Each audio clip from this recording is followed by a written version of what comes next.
guys, welcome back to the Team Ham channel. James here, bringing you another premium deck profile, this time for Overdressed to Premium, Mr. Gramgrace in a Royal Paladin themed premium deck.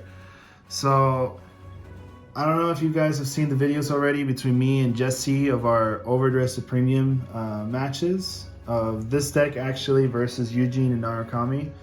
I'll put a link in the descriptions below. If you haven't seen them yet, definitely go see them, go check them out. It was a lot of laughs. It was really enjoyable, these matches. So after doing those matches, I thought, you know what, let me do a deck profile of what the Gramgrace deck looked like. I'm pretty sure there's some people who might be interested in it. So if you're one of those people, here you go. Hopefully you enjoy. Hopefully it's to your liking. So because it's Overdress, it is Keter Sanctuary. We have different clans in the Keter Sanctuary that we can use to combine with Gramgrace.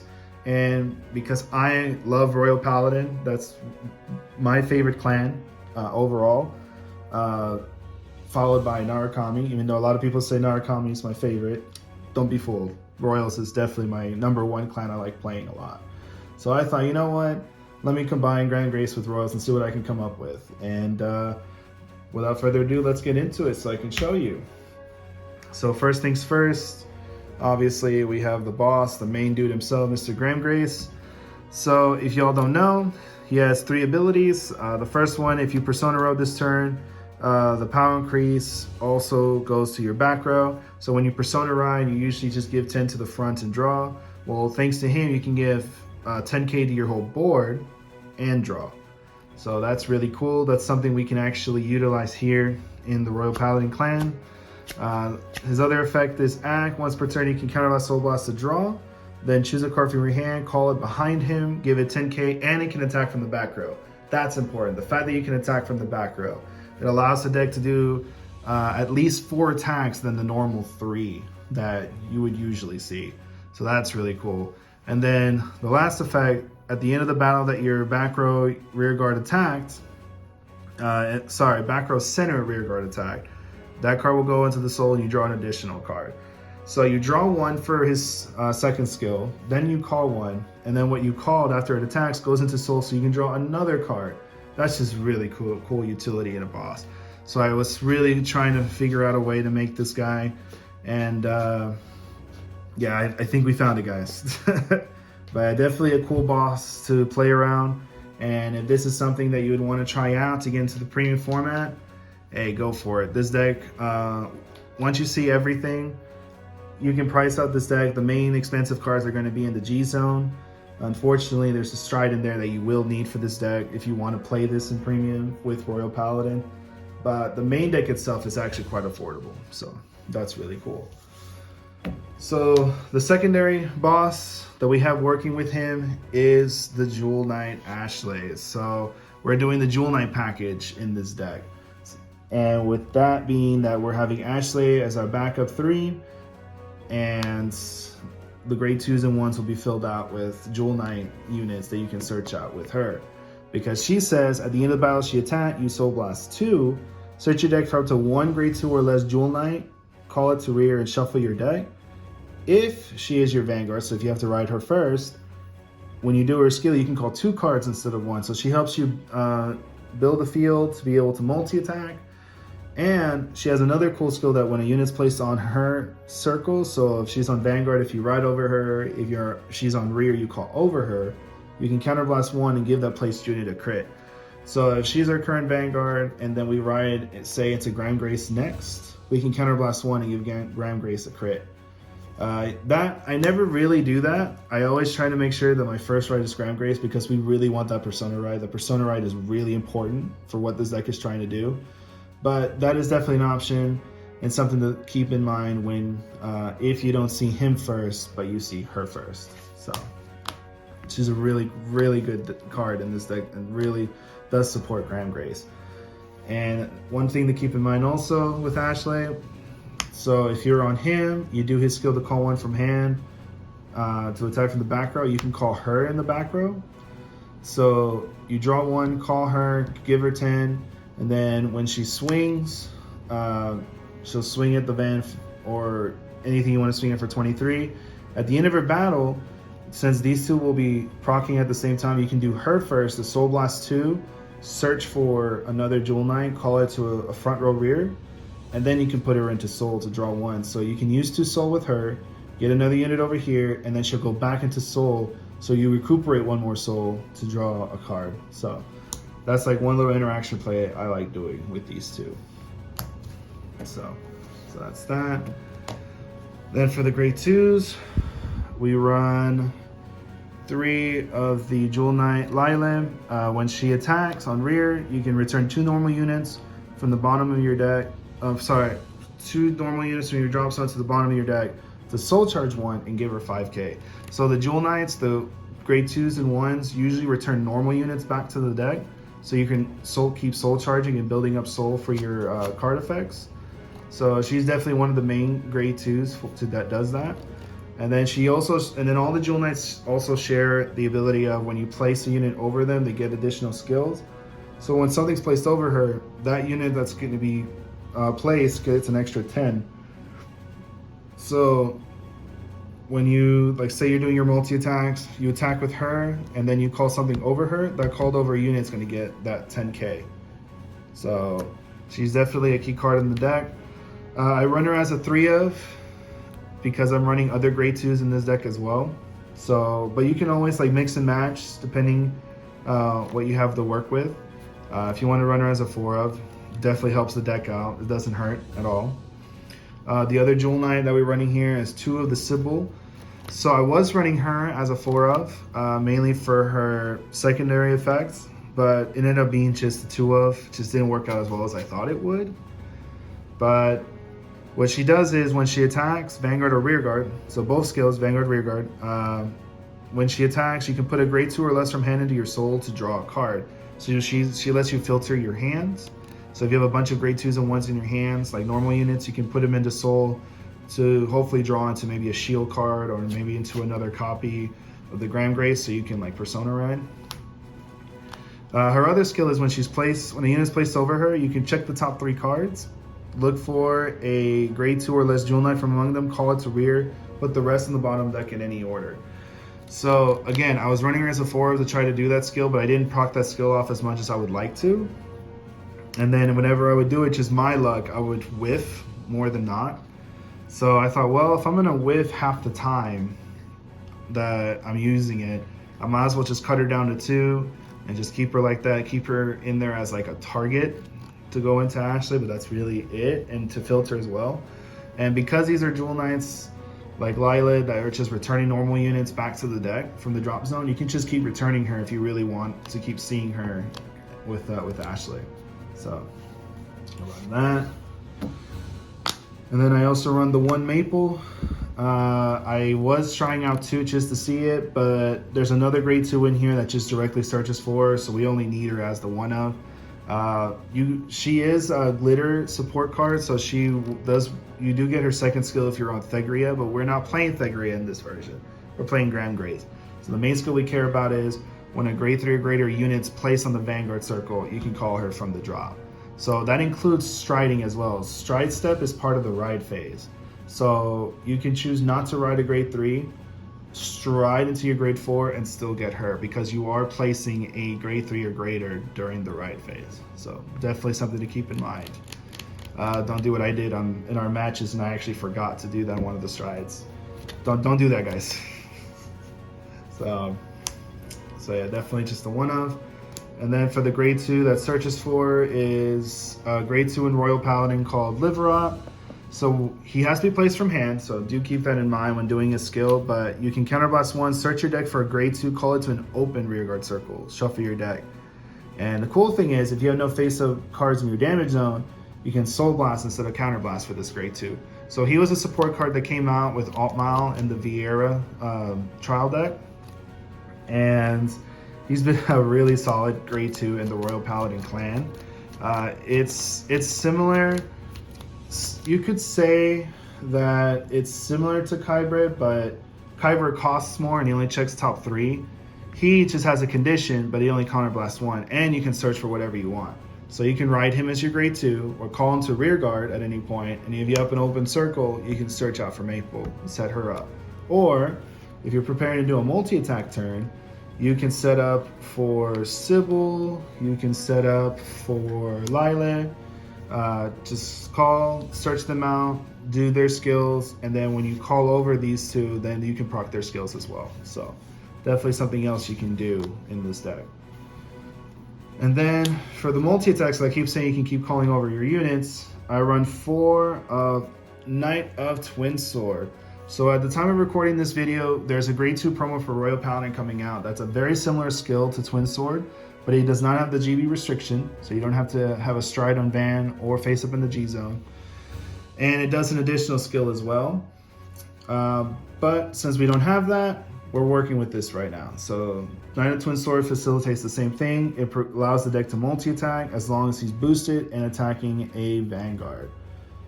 And so like you do it, you go into your first stride, call him to rear or search him with like Liverant, get him, set him up right there, have a booster behind him, any grade 1 or trigger, or a grade 2 that can be treated as a booster.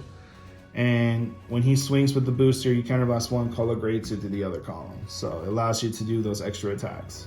So, and the reason why I run him as a 4 of is because he enables the multi-attacks and we want to see this guy. So that's why I have him as a 4 of.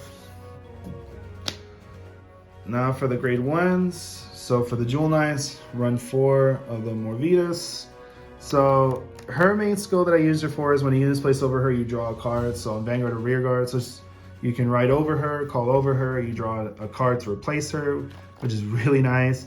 Her first skill is you counterblast 1, put a normal unit from the drop zones to the bottom of the deck.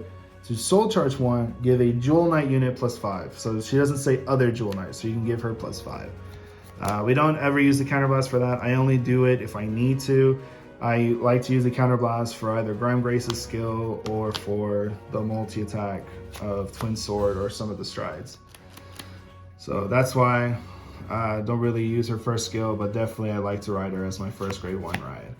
And because this is premium, we don't have the ride deck, so do keep that in mind as well.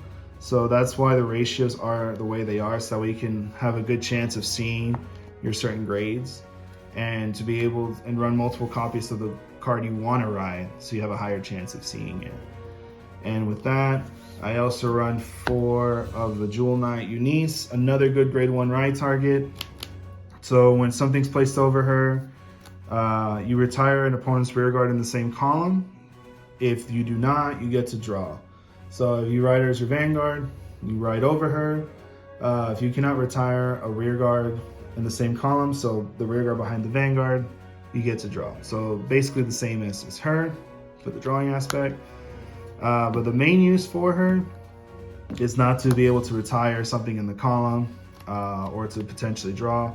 It's for her first skill, which is when she boosts, at the end of the battle that she boosted, you put a normal unit from drop to the bottom of the deck to soul charge 1, and then you may bounce her to hand. So she's a booster that will give you extra soul that has a potential to bounce back to hand if you want to. Most of the time, you'll bounce her back to hand. There's only like certain situations you'll have her on the board to call over her. But yeah, most of the time she's just soul charge, bounce to hand for an extra 10k shield. So definitely another good card to run. Since Gramgrace does not have a specific searcher, we run 4 of the Sisyphus. In V-Era, we had these grade 1s that let you say check top 5, add a grade 3 from among them, shuffle, and then after you add 1, you discard a card from hand. So the idea is to search for Gramgrace to be able to persona ride on the next turn.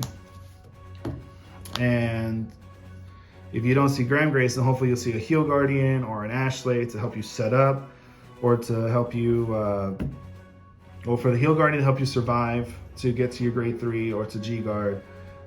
Search for the Ashley to be able to extend your combos and get ready for your next big play if it's not that turn. I really haven't found like any other good cards to run over Sisyphus. The fact that he's a grade 3 searcher makes him like really needed in the deck. He also gets, just a side note, he gets a 5k boost if you have no face-up damage. So this happens quite a bit actually, where if I'm going second, if I open with this, I will have no damage at all. So because I have no damage, I technically have no damage face up. So you can call him the rear guard and he'll be a 13k attacker or booster. So cool little, neat little trick you can do with him. But yeah, so I would run him as a 4 as well. So definitely try to, if you want to pick this up, go for it. Shouldn't be too bad. And then I run one of the Sanctitude. Now for my other premium decks, I really haven't been running this. I've been running the 4 draw PGs, but because this deck filters a lot and draws quite a bit with Gramgrace and other skills, I feel like I can warrant not running the 4 draw PGs and have this one free PG for units that have triple drive, or sorry, the opponent's Vanguard has triple drive. So I'm able to fit this one in here. So if you can, if you feel like the same way, definitely run the 1 Sanctitude if you can. And then for triggers, we have, because of the Sanctitude not being in the main deck, and we have 1 less trigger in our trigger lineup, it allows us to run the 8 crits. So also at the time of recording, there's a set called the Historical Collection coming out. If that was out right now, I would be replacing these with a new Bellinist crits that say when it's checked for a damage check, you can draw an extra card. The drawing is so important in this deck, especially since we don't have a direct searcher again for Gramgrace. So if I would switch these out for those new crits, but until then, we just run these crits that go into Soul plus 10 to the Vanguard and you draw a card. So we run the 8 crits for sure. And as I said, we run the 1 Sanctitude, the other Sentinels are the draw PGs. I feel the draws are very needed for this deck. Then for heals, we run the 4 Heal Guardians because this is premium. We're trying to get to grade 3. We're trying to get to our grade 3 turns so we can start setting up for our plays. And then also for later on in the game, if we need stride fodder, we at least have the Heal Guardians as an option to discard to stride. So I run the 4. And then the 1 Killer Sanctuary OT. As you can't already tell, in this deck, building a hand is very important.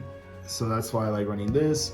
Also, since we run the 4 Ashleys, if she's on rearguard and I have the Killer Sanctuary OT active, she can perform Twin Drive on rearguard circle.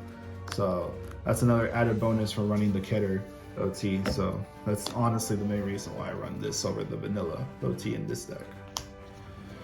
And then of course, we have Mr. Milius from the Alt-Mile trial deck, our V starter. Nothing really much needs to be said. You write in, you draw. If you win second, you get a quick shield. So you get this nice little thing to your hand. And then we go to strides. You know him, you love him or hate him. We run the 4 Crystal Luster. This is what I was saying, that is the most expensive card in the G zone. This is definitely a card you need to pick up if you want to play with Gramgrace. Because with Gramgrace, it is his first skill. The continuous is very important for how this deck wants to go to pressuring the opponent. And to be able to have that active, we need to have Crystal Luster copy all his abilities so we can have the continuous ability active. So that way the Persona Ride turn is affecting the whole board, not just the front row. So yeah, if you can afford getting at least, you can get away playing in this deck at least 2. Heck, I would say you can even get away with just 1, honestly. But getting your hands on this card is very important for this deck in particular. Because Royal Paladins love Crystal Luster. Now, the main strat I actually like going into is this one right here, Eulogius. So what he does is when he attacks, you counterblast 1, flip a G unit, you draw the same number of cards as the number of rear guards you have. Then after you draw, you choose the same number from your hand to call as the number of cards you drew. And if you have 5 rear guards after calling, you generate a force marker. So when you were looking at the grade 3s earlier, I'm pretty sure for those that already play Premium or already play V, they noticed that the only force giver in this deck is Ashley. And I was saying earlier, you don't want to ride her. She's not your main grade 3 ride, it's him. So the only way to really generate force markers in this deck is either riding her or going into him. And this deck, because of how the Persona Ride works, that you can Persona Ride, give the full field plus 10, you don't really need Force 1. what you mainly go into is force 2. So we can just do extra criticals on your opponent, just extra pressure on them. So you can go into, so once you persona ride, or sorry, once you ride into him, your first stride will usually be into him, so that way you can set up your board, get your force marker ready to go for your future turns, and just go through the deck a lot more. That's another thing I like about him, is he lets you draw a lot of cards. So normally your field will have 3, maybe 4 rear guards when you do him. So that's 3-4 cards out of your deck. Those 3-4 cards, they could be triggers, but you're calling normal units from your hand to the field for his effect, so your opponent doesn't know that you just drew a bunch of triggers. Or you're thinking, all right, well, my hand's a bunch of triggers, I need to be able to do extra pressure. I'll call like these 3 rear guards, 4 rear guards, do his skill, draw 4, and then those 4 could be just more normal units that you can just keep putting onto the field to keep pressuring your opponent with him. So it's a really good card overall. In my playtesting with Jesse, I usually go into this guy, especially the first time, but sometimes I've gone to a second one just to overpower my opponent. But most of the time, once you start persona riding, you just want to go into him, so that way you can give 10 to your whole board and just pressure your opponent that way, especially if you see like 1 or 2 of these in your hand. Which, surprisingly enough, I draw that grade 2 specifically a lot. Another stride option that I run, it's the grade 2, but as a grade 4. So this is Saint of Twin Swords. So he's very much a stride that you go into the late game because of his second skill, which is when your rear guard is placed from your deck, that unit gets 5k for each face-up card in your G zone. So if he's your first stride and you swing with him, you do his skill to flip 1 to call 2 grade 2s from the deck, they're only going to get 5k. If you do him while you have 3 or 4 cards in the G zone face up, and then you swing with him and do his skill, you just gave them 20-25k power boost to the units you called out. And to keep in mind, the cards you call out, it's not just the ones he calls out that get the power. It's also any rear guards that get called out mid-battle that get the power. So if I say I call him out through his skill, he gets that extra power boost, then I boost, swing with him, call another grade 2 over here, that grade 2 also gets the power boost. So that's what I'm saying, like this guy is really good like for later on, once you have 4 G cards in the G zone. So yeah, that's why I run him for like a late game final push type of thing. And then in case our opponent is damage denying us, or we just don't have much damage to work with, I run the Aerial Divine Knight alt model stride, which says that when he's placed in the Vanguard circle, you can flip a copy of him, and he says that all your units in the front row get 3k continuous.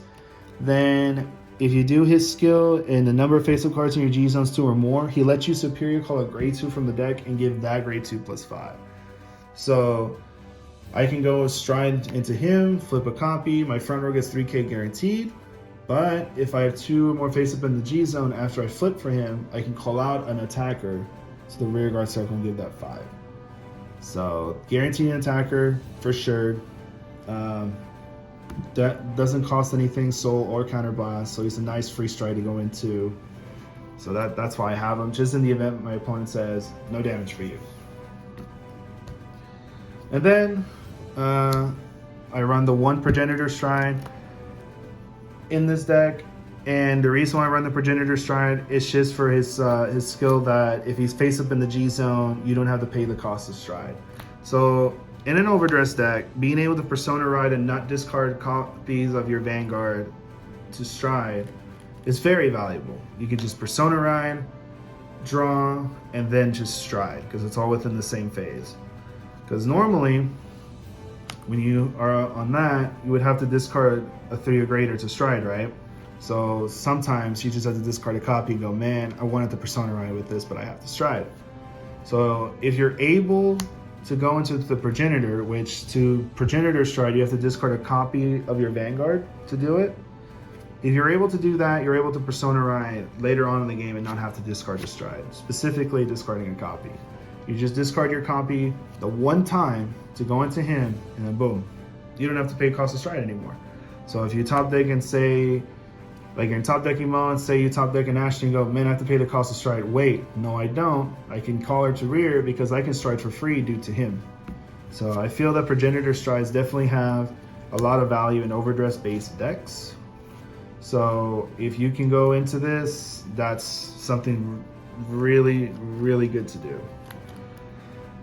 And to make it hurt even less about discarding a copy to go into this, remember you have rear guards like your Jewel Knight package to return normal units to your deck, which includes copies of your Persona rides. So just something to keep in mind. Do I ever do his last skill? No. I've never had to counterblast 1, soul blast 1 to call as many from hand to rear to draw 3. If I'm going to do something like that, I'll just go into Eulogius, but that's just me. And then for the G guards, unfortunately, because this is not blasters or alt mile, we don't have like the best G guards in this clan to work with this deck. But we do have the Maskell, which is a free flip a G unit. I'm sorry, flip a G Guardian, not G unit, G Guardian. He gets 10k shield as long as you have a unit in the front row, which, depending on the matchups, 9 out of 10, you will have at least one rear guard in the front to trigger his skill, but